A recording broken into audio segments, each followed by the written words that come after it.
When speaking about Jadidism, it is impossible not to mention the activities of Fayzulla Khojaev. During his involvement in the Jadid movement, Fayzulla Khojaev became a direct participant in major socio-political events in the history of Central Asia, particularly Bukhara. This, in turn, marked the beginning of dangerous periods in his life. He even faced death on several occasions. Before discussing how this prominent statesman entered the Jadid movement, let us first briefly examine how Jadidism emerged and what its essential nature was. Jadidism was an educational, social, and political movement promoted by intellectuals of Turkestan, the Caucasus, Crimea, and Tatarstan from the mid-19th century to the beginning of the 20th century. Jadidism first emerged in Crimea in the 1880s and began to spread widely across Central Asia in the 1890s. The founder of the Jadid movement was the Crimean Tatar reformist educator Ismail Bey Gasprinsky.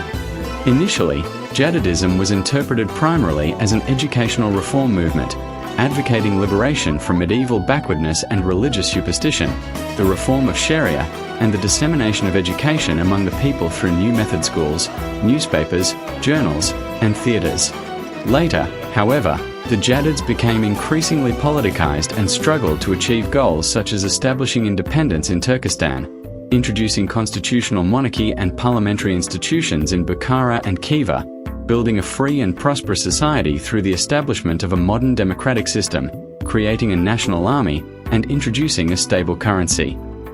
Jadidism in Central Asia and its politicization cannot be imagined without the activities of Fayzulla Khojaev. Although Fayzulla Khojaev was not among the founders of the Bukharan Jadid movement, he later became one of its leaders. Having received a formal education and inherited a large fortune from his father, Fayzulla Khojaev developed an interest in the Jadid movement, which was imbued with the spirit of progressivism. In this regard, the leaders of the Bukharan Jadids, particularly Abduvahid Burnov Munzum, exerted a significant influence on him. In 1908, Abduvahid Burnov established a new method school in Bukhara, whose achievements contributed to an increase in the number of Jadid supporters. Moreover, a favorable attitude toward Jadidism began to emerge even among Bukhara's prominent religious scholars. At its initial stage, the Bukharan Jadids adhered primarily to an educational and enlightenment-oriented agenda. They focused on opening new method schools, raising literacy levels among the population, sending talented students to educational institutions in Turkey, Kazan, and UFA, and publishing newspapers and journals to awaken public consciousness. In his memoirs, Fayzulla Khojaev emphasized that Jadidism was predominantly widespread among urban populations. The Jadids mainly pursued urban interests, while in rural areas they lacked any significant social support. Meanwhile, the service and professional strata of the urban population were imbued with a progressive spirit. In 1910, the Bukharan Jadids united into the Young Bukharans Party. In 1912, at the age of 16, Fayzulla Khojaev was admitted as a member of the Young Bukharans Party. He spared no personal financial resources in supporting the educational and publishing activities of the Jadid movement. However, beginning in 1913, the Emir of Bukhara, Said Alam Khan, systematically closed down Jadid schools and publications throughout the territory of the emirate. Nevertheless, these measures failed to suppress the Jadid movement in Bukhara. Regarding this matter, Fayzulla Khojaev wrote, "Around the new method schools and clandestine circles, opposition-minded progressives began to unite.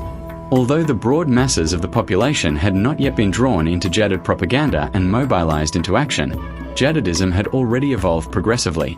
Its program had become organized and assumed a coherent, general form." Fayzulla Khojaev also noted that when students sent by the Young Bukharans to study in cities such as Istanbul and Orenburg returned to Bukhara, they no longer followed solely the educational and enlightenment-oriented path of their Jadid mentors, but also began to struggle for the achievement of broader social and political reforms. The February Revolution of 1917 in Russia also had a significant impact on the Bukharan Jadids. After Nicholas II abdicated the throne, the monarchy in Russia collapsed, and power passed into the hands of the urban bourgeoisie. The new government promised to support democratic ideas and movements throughout the territory of the former empire. The Jadids regarded these developments as equally relevant to the Emirate of Bukhara, which existed as a semi-colonial dependency of Russia. Through its representative in Bukhara, Alexander Miller, the Russian provisional government instructed the emir to support democratic ideas and movements. Inspired by these developments, the young Bukharan Jadids became sharply politicized and intensified their political activities. The older Jadids, by contrast, maintained a position of non-involvement in political affairs. As a result, the young Jadids sought to establish a separate left wing. Fayzulla Khojaev referred to this phenomenon as the first crisis of the Jadid movement. The old Jadids were led by Abduvohid Burhanov, while the young Jadids were headed by the 30-year-old Abdurov Fitrat. The 20-year-old Fayzulla Khojaev also joined the ranks of the young Jadids under Fitrat's leadership. A new central committee was established, which laid the foundation for the young Bukharan's party. Fayzulla Khojaev likewise emerged as one of the prominent leaders of the new party. As Emir Alam Khan continued to postpone the implementation of reforms, Fayzulla Khojaev first sent a telegram to Petrograd and then dispatched a delegation composed of Fitrat and Usman Khojaev. Eventually, the Russian provisional government promised to assist the Jadids and to persuade the emir to carry out reforms. On April 7, 1917, the emir of Bukhara, Alam Khan, issued the long-awaited Supreme Decree, Manifesto.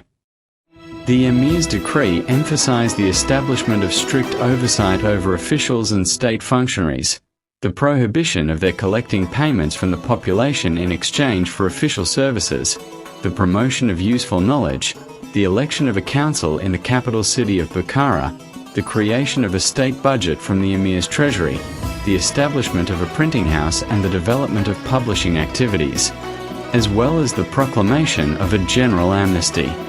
Fayzulla Khojaev also took part in the ceremony at Alam Khan's palace on behalf of the Jadids. Mamukhaji Babuti, who had arrived from Samarkand, congratulated everyone on the issuance of the Supreme Decree. Following the proclamation of the manifesto, the young Bukharans held a secret meeting in which, alongside plans to celebrate the decree enthusiastically and without delay, they debated giving the reforms a revolutionary character and organizing a large-scale demonstration demanding deeper and more far-reaching reforms.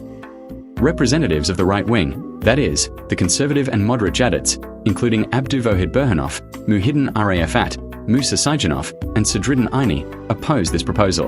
In contrast, Abdurov Fitrat, Fayzulla Khojaev, and Usman Khojaev supported holding a demonstration. Although Fayzulla Khojaev received advice from Alexander Miller, Russia's representative in Bukhara, discouraging such a demonstration, he nevertheless employed all available means to organize it. Alongside the slogan "Long Live the Emir," the demonstrators' banners also carried slogans such as freedom, constitutionalism, freedom of the press, and free education. However, in opposition to the demonstration, 7,000 to 8,000 organized mullahs gathered in Registan Square in front of the emir's palace and blocked the path of the revolutionary young Bukharans. Following this, the demonstrators received orders from the leaders of the Central Committee to disperse. In the aftermath of the demonstration, the emir ordered the arrest of prominent representatives of the young Bukharans. Otola Khojaev, Mirbobo, Yusuf Zoda, and others, who had come to the emir's palace as representatives, were imprisoned in the Ark Fortress. Sadruddin Aini and Mirbobo were subjected to 75 lashes, while Mirza Nasrullah received 150 strokes of the whip. Fayzulla Khojaev, Fitrat, and other Jadids succeeded in fleeing to New Bukhara, the Russian-administered city located within the territory of the Emirate of Bukhara. Fitrat was sent to Tashkent to seek assistance, while Abduvohid Burhanov was placed in charge of affairs concerning the capital, Bukhara, and Koryodosh Polatov was made responsible for the young Bukharan's activities in Kharkiv. In New Bukhara, following the demonstration, Fayzulla Khojaev undertook measures aimed at securing the release of those arrested by the emir's troops and exerting pressure on the emir to halt the persecution. Secret correspondence belonging to Sholga, the Russian government's chief secretary in Bukhara, concerning the growing activism of the Jadids in New Bukhara and their plans against the emir, came into Fayzulla Khojaev's possession. Forming an alliance with the worker soldiers, the principal political force in New Bukhara, Fayzulla Khojaev succeeded in having Sholga arrested. Recognizing the strengthened position of the young Bukharans, the emir ceased pressure on the Jadids and ordered the release of those taken prisoner. Sadruddin Aini, Mir Bobo, and Nasrullah, who had been severely beaten and left near death, were admitted to the hospital in New Bukhara. Following the failure of the demonstration in Bukhara, leadership within the Young Bukharans party passed into the hands of the right-wing moderate faction. Regarding this matter, Fayzulla Khojaev wrote, "I and the members of the left-wing group did not wish to initiate a struggle within the party, for the situation was extremely difficult. I myself was living in hiding, spending nights first in one house, then in another. Naturally, at such a moment, the outbreak of conflict within the party would have undermined our common cause. Therefore, it became necessary to temporarily hand over leadership of the movement to the right-wing group." With the assistance of the Russian mission, Fayzulla Khojaev and other members of the party set out for the Ark in the hope of reaching an agreement with the emir. Near the Ark, they were attacked with stones by thousands of fanatical protesters gathered there. Despite this, the representatives failed to achieve any serious agreement with the emir inside the Ark. Moreover, the crowd assembled outside began demanding that the representatives of the Young Bukharans be handed over to them, or that the emir himself order their execution by hanging. At the age of 20, Fayzulla Khojaev found himself face to face with death for the first time in his life. Owing to the strong protests of the workers and soldiers of New Bukhara, as well as the intervention of Miller, the representative of the Russian government, the Jadid representatives were eventually released by the emir. Fayzulla Khojaev and the other Jadids came to realize that deep reforms in Bukhara could not be achieved through peaceful means. From that point onward, they began to turn their attention toward other methods of struggle.